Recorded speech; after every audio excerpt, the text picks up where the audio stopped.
اللهم صل وسلم وبارك عليه وعلى آله. Assalamualaikum warahmatullahi wabarakatuh. Bismillahirrahmanirrahim. Bismillahi masyaallah la yasuku khaira illallah. Bismillahi masyaallah la yasrifu su'a illallah. Bismillahi masyaallah ma kana min ni'mati fa minallah. Bismillahi masyaallah la haula wa la quwata illa billahil aliyyil azim. Yang kami hormati para pemirsa yang selalu dirahmati Allah Subhanahu wa taala. Alhamdulillah, pada kali ini kita bisa mudzakarah, belajar bareng-bareng untuk mengingat ajaran-ajaran Rasulullah Shallallahu Alaihi Wasallam. Maka dengan itu orang yang belajar ngaji, orang yang belajar ilmu agama, tidak semua orang itu dikehendaki oleh Allah Subhanahu wa taala. Apabila Anda itu menyaksikan atau menyimak apa yang saya sampaikan, maka itu adalah semua hanyalah kehendak Allah Subhanahu wa taala. Maka itu saya dan Anda semua ini patut bersyukur kepada Allah Subhanahu wa taala. Salawat dan salam mari kita haturkan kepada junjungan kita Nabi Agung Muhammad sallallahu alaihi wasallam yang telah memberikan rosyad petunjuk ila sabili rosyad, memberikan atau mengarahkan jalan yang lurus sehingga kita ini selalu mengetahui Sang Pencipta, sehingga kita ini selalu mengetahui kebesaran Allah Subhanahu wa taala, sehingga dengan latar Rasulullah Shallallahu alaihi wasallam kita bisa mengagungkan Allah Subhanahu wa taala. Maka dengan itulah jasa Rasulullah kepada umatnya begitu besar. Maka harapan kita juga ingin mendapatkan syafaat. Maka balasan kita kepada Rasulullah itu dengan belajar ilmu agama, itu menghidupkan agama Allah, itu sebagian balasan kita kepada Rasulullah. Sedangkan itu pula amalan yang kita kerjakan, ibadah yang kita kerjakan, perbuatan baik yang kita kerjakan itu aja akan kembali kepada diri kita sendiri. Yang butuh kita, bukan Allah. Andai kala manusia itu tidak mau ibadah kepada Allah, Allah itu tetap seorang, Allah itu tetap Tuhan, Allah itu tetap Sang Khalik, Sang Pencipta langit bumi. Walaupun kita ini tidak mau menyembah, tidak mau beribadah, maka Allah tetap Tuhan, Allah tetap Pencipta. Maka dengan itu yang butuh siapa? Yang butuh adalah kita. Maka dengan itulah kita wajib mensyukuri, syukur kepada Allah Subhanahu wa taala, dan juga mensyukuri atas petunjuk dari Rasulullah Shallallahu alaihi wasallam. Maka mari kita membaca Allahumma sholli wa sallim wa barik alaih. Pada kali ini, pada kesempatan ini saya akan menyampaikan tentang nawaqidul wudu'i, yaitu tentang sesuatu yang membatalkan wudu.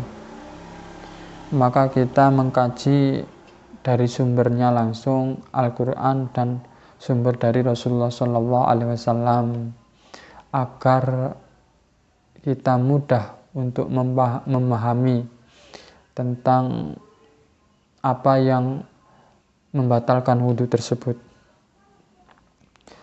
Wayan kudu dan wayan kudul wudu, dan batalnya wudu, amuron iku perkara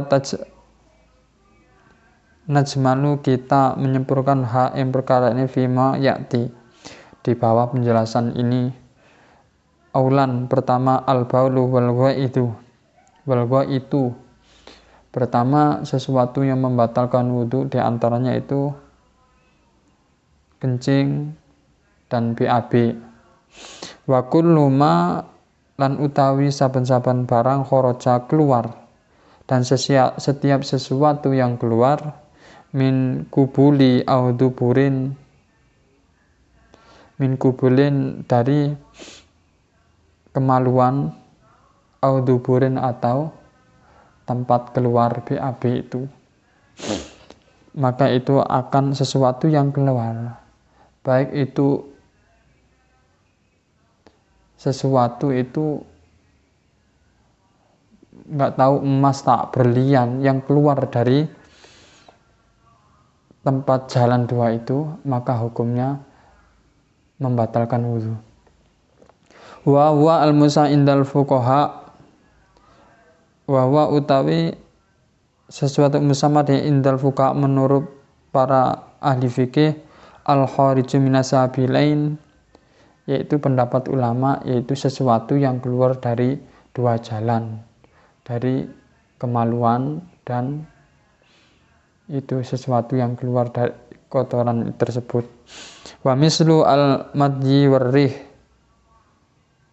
yaitu pertama kalau keluar dari kotoran mani atau madi, ketika seorang itu keluar madi, maka juga hukumnya juga kena celana atau kena sarung, ini najis, maka harus ganti madi ini. Sebelum keluar mani itu ada madi, maka ketika yang keluar mani, maka tidak, istilahnya baju tersebut tetap bersih, bukan najis lagi. Tapi ketika keluar madhi atau keluar dari jalan suatu nyarih, sesuatu hawa yang keluar dari tempat api, maka juga najis atau juga membatalkan wudu.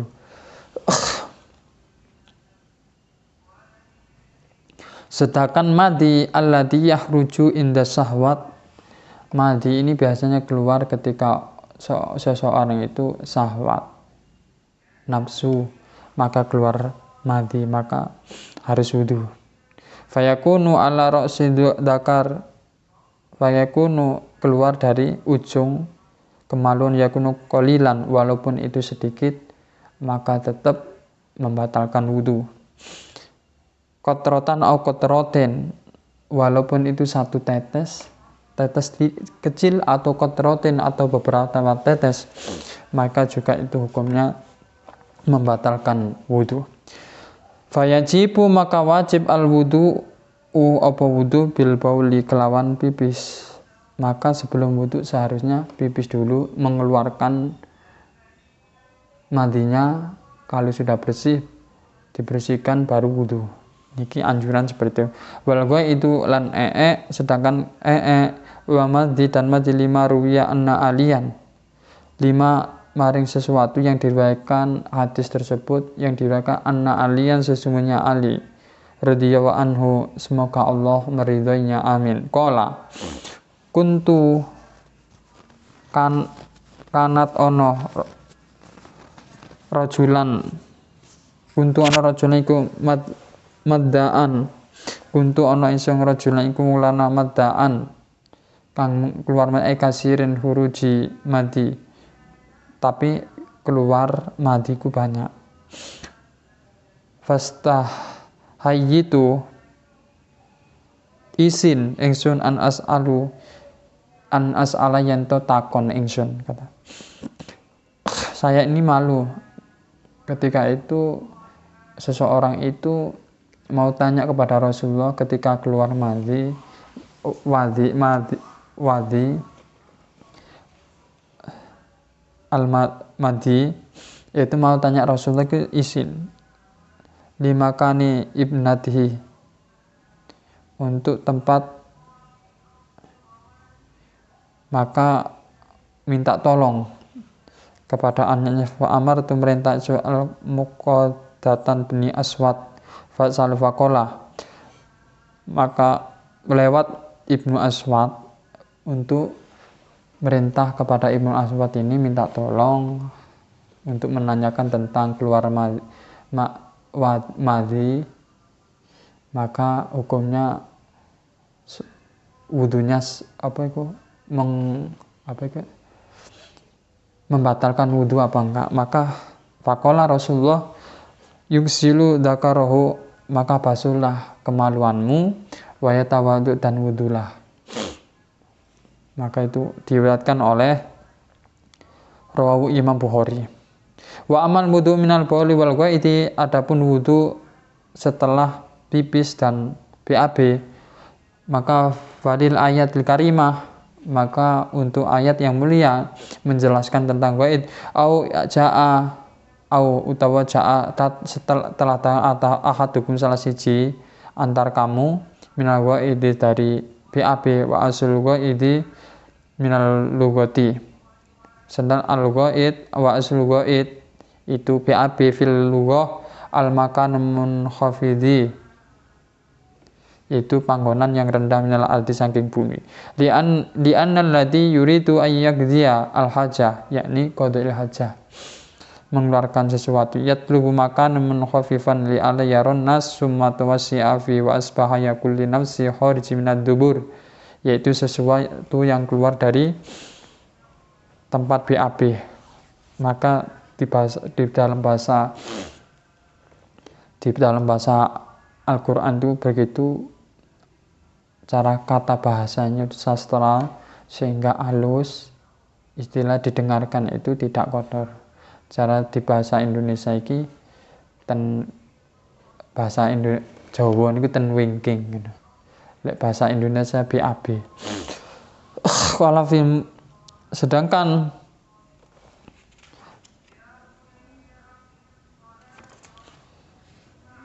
yang pertama tadi seperti itu. Yang kedua, sanian an-naum. Ketika orang ini ketika ketiduran, apakah harus wudu atau tidak? Anam idana ma'insan mutajian. Ketika seorang itu tidur dalam keadaan duduk. Fa in yankudul wudu. Fa inna mutajian ini berarti miring tak terlentang, maka orang itu batal wudhunya, maka batal rusak wudhunya. 5 riwayat Safwan ibnu Asal radhiyallahu anhu annahu qala amara, merintah naik Rasulullah sallallahu alaihi wasallam, idza kunta musafirin, ketika kamu dalam keadaan musafirin, an lan nanzi'a khafafina salasata ayyam waliyaliyana illa min janabatin lakin min ghaid wa baul wa naum. Kata Rasulullah, ketika kamu dalam keadaan perjalanan selama 3 hari, maka anla nanzi'a yanto orang sisi khafafina salasan, selama 3 hari ayyami waliyalihinna illa min janabatin, maka ketika 3 hal yang bisa membatalkan wudu, yaitu ghaid, BAB, kencing, dan tidur, itu kata Rasulullah membatalkan wudu.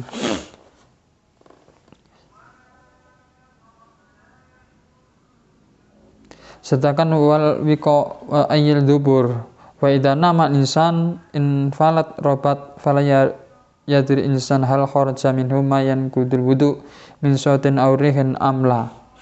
Maka dikuatkan ketika orang itu tidur itu orang pun tidak tahu itu kentut atau enggak, maka bisa membatalkan wudu.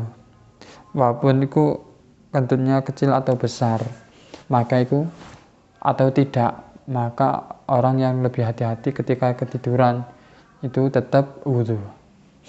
Tapi orang itu tidurnya sama gini, duduk, maka ada yang menahan antara dubur itu nemplek ke tempat itu, insya Allah orang itu tidak mudah keluar kentutnya, maka tidak wudhu, tidak apa-apa. Tapi ketika orang itu duduknya terlentang atau miring atau selonjoran sama ditempelkan keramik atau bagaimana, maka itu hukumnya batal wudhunya, maka harus wudhu.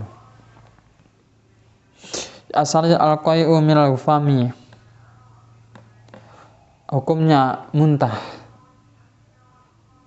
Di hati Abi Darda anna Nabi sallallahu alaihi wasallam qa'a fatawaddo, sesungguhnya diriwayatkan oleh Abi Darda anna Nabi sallallahu alaihi wasallam qa'a, itu muntah, fatawaddo'a, setelah muntah Rasulullah wudhu.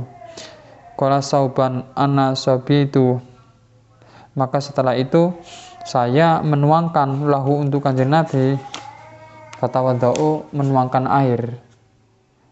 air untuk melakukan wudhu. Wa ma idza kana qalil, adapun ketika orang itu muntah sedikit, falayan wudhu, maka tidak membatalkan wudhu. Muntahnya titik, tapi muntahnya banyak, ini membatalkan wudhu. Iki mengira-ngira sebagian ulama fikih, bima duna mal'il fami, kelawan bukan memenuhi mulutnya sampai penuh muntah dikeluarkan, itu batal wudhu. Tetapi ketika seorang itu lebih hati-hati ketika muntah, itu sudah membatalkan wudhu, maka seharusnya wudhu.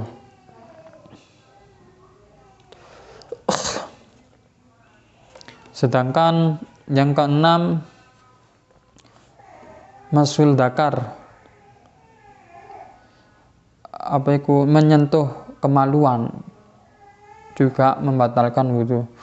Walimasul mar'atil ajnabiyah, dan juga menyentuh seorang perempuan yang bukan muhrim, ini membatalkan wudhu. Wa aklul lahmil ibil, dan juga memakan daging unta, mutalifun fiha bainal fuqaha, tetapi banyak perbedaan antara ulama. Faminhum min adama, orane min nawaqidil wudu,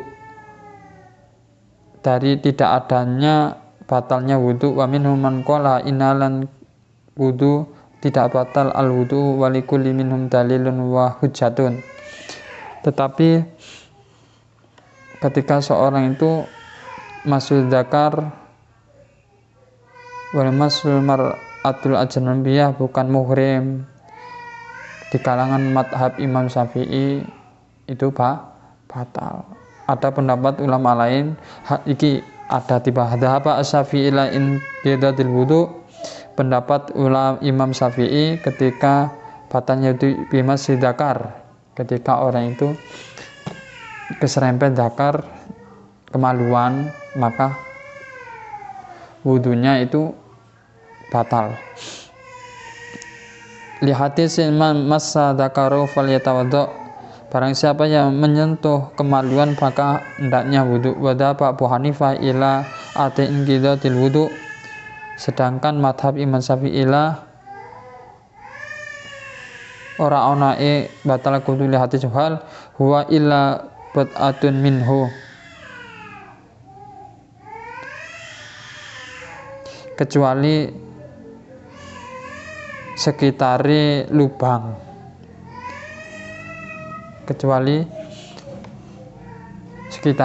katanya Imam Syafi'i nyentuh dakar kemaluan ya langsungan. Imam Abu Hanifah ketika orang itu menyentuh pas lubangi, kena lubangi, itu Imam Abu Hanifah yang membatalkan wudhu itu, yang diriwayatkan Imam Abu Dawud dan Tirmidzi.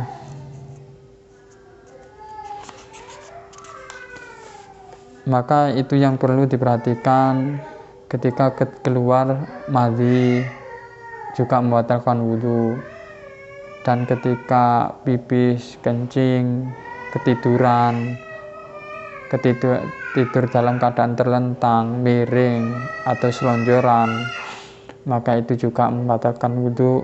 Menyentuh bukan muhrim juga membatalkan wudhu. Menyentuh kemaluan atau dubur atau tempat BAB juga membatalkan wudhu. Mudah-mudahan ini bermanfaat untuk saya dan Anda semua. Kami akhiri wabillahi taufiq wal hidayah wal ridha wal inayah. Asyhadu an la ilaha illa anta astaghfiruka wa atubu ilaik. Wa sallallahu ala sayyidina Muhammad walhamdulillahi rabbil alamin. Wassalamu alaikum warahmatullahi wabarakatuh.